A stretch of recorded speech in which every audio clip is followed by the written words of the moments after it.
Buenas tardes, el día de hoy vamos a estar presentando el proyecto componente práctico número 2.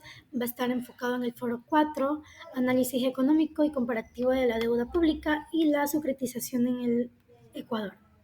Bien, para entrar un poco en contexto de lo que vamos a estar hablando, la historia de la deuda pública ecuatoriana revela un patrón complejo de ciclos de endeudamiento, que reflejan tanto beneficios como costosos errores de gestación financieras del Estado. Aquello fue desde la década de 1970, cuando la bonanza petrolera incentivó rápido el endeudamiento. Como primera pregunta tenemos,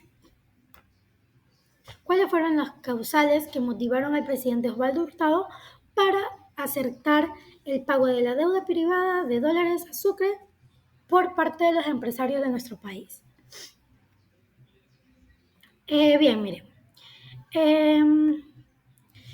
La deuda pública ecuatoriana ha sido una carga histórica por el desarrollo del país a lo largo de los años. Entre los momentos más polémicos figura la securitización, implementada durante el gobierno de Osvaldo Hurtado. El, el Estado asumió como suya las deudas que las empresas privadas tenían con los bancos internacionales, con el argumento de proteger el sistema financiero ante la crisis internacional de la década de 1980. El gobierno transformó esas deudas en sucre, lo que significó que los empresarios eh, pagaban sus compromisos externos con una moneda local devaluada, mientras el Estado asumía la diferencia en dólares. Sobre esta decisión de Hurtado, fue una medida desesperada, pero mal orientada. Se protegió más a las élites económicas en lugar que al pueblo. Lo más preocupante de esta política es que sentó un precedente peligroso. Los errores del sector privado podrían ser cubiertos por el Estado, así sin consecuencia alguna.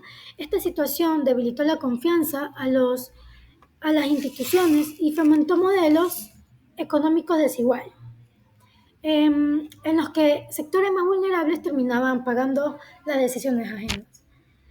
Como segunda pregunta, tenemos quiénes fueron los perjudicados y a la vez favorecidos con la implementación del proceso de securitización en el país.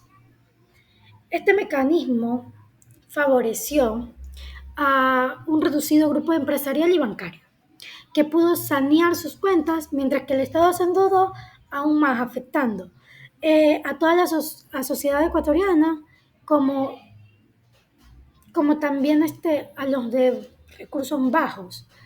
Eh, los verdaderos beneficiarios fueron los grandes grupos económicos que vieron legalizados sus ilícitos, también conocidos como manejos crediticios. ¿Ya? En este caso, los más perjudicados fueron los ciudadanos, quienes asumieron indirectamente el costo a través de políticas de ajuste fiscal, reduciendo el gasto social y una mayor inflación. Como cuarta pregunta tenemos, ¿qué impacto generó en la sociedad y en la economía ecuatoriana la implementación del proceso de securitización? El impacto fue profundo,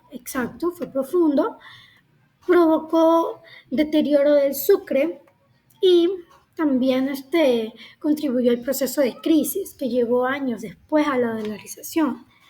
Se indica que este tipo de decisiones generaron desconfianza en el sistema político y afectaron gravemente a los sectores más vulnerables, ¿verdad?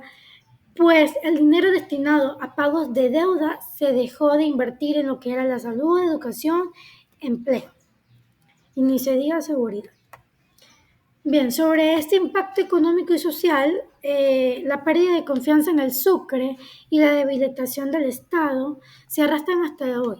La deuda asumida no solo era significativa, sino totalmente impagable, ¿ya? Lo que hipotecó los futuros recursos del Estado. Las condiciones Las condiciones impuestas por los acreedores internacionales limitaron la capacidad estatal de intervenir fuentes frente al desempleo, la pobreza y la inflación. la inflación creciente que hubo. Esta carga estructural profundizó las brechas sociales, mucho más de lo que ya estaba anteriormente. Como cuarta y última pregunta tenemos, ¿cuáles son las semejanzas y diferencias entre la deuda externa y del expresidente Rafael Correa, que fue de 44.993 millones de dólares en 10 años de gobierno, con la de 82.940 millones de dólares en 8 años de gobierno de los tres últimos mandatarios, Moreno, Lasso y Noboa? Bien, comparando aquellos gobiernos nos percatamos con los gobiernos recientes, pues, y el expresidente Rafael Correa acumuló, ya lo antes mencionado, que es 44.993 millones en 10 años, mientras que el gobierno de Moreno, pues, y Noboa asumieron sus 82.940 millones de dólares en solo 8 años. Según el informe del PDF que nos dio, una gran parte de esta nueva deuda fue adquirida en condiciones desfavorables, ya bajo presión de organizaciones internacionales, lo cual limitó la soberanía fiscal del país, a diferencia de Correa, que renegoció parte de la deuda con criterios de auditoría y soberanía, que los siguientes gobiernos incrementaron la deuda sin mayor control ciudadano. Sobre esta comparación de deuda, la falla de visión a largo plazo puede llevarnos a repetir errores históricos. Esto demuestra una diferencia de enfoque. Mientras que Correa endeudó al país, buscó generar crecimiento interno. En cambio, el gobierno posterior a él han caído en un ciclo de endeudamiento para sostener el sistema, sin generar desarrollo. Esta diferencia cualitativa debe ser parte del análisis más allá de los montos. ¿Ok? En sí, conclusión. La deuda pública no es necesariamente negativa si se utiliza para fines productivos, pero debe manejarse con responsabilidad y transparencia. La securitización fue un caso de mal uso de los recursos del Estado en beneficios de unos pocos, ¿ya? En el presente, aunque la deuda es más alta, su impacto depende del enfoque que se le dé. Si se mantiene la lógica del endeudamiento sin planeación ni redistribución, se repetirán los errores del pasado. Es urgente representar el papel del Estado como también garante del bienestar colectivo y no solo como pagador de deudas e impuestos.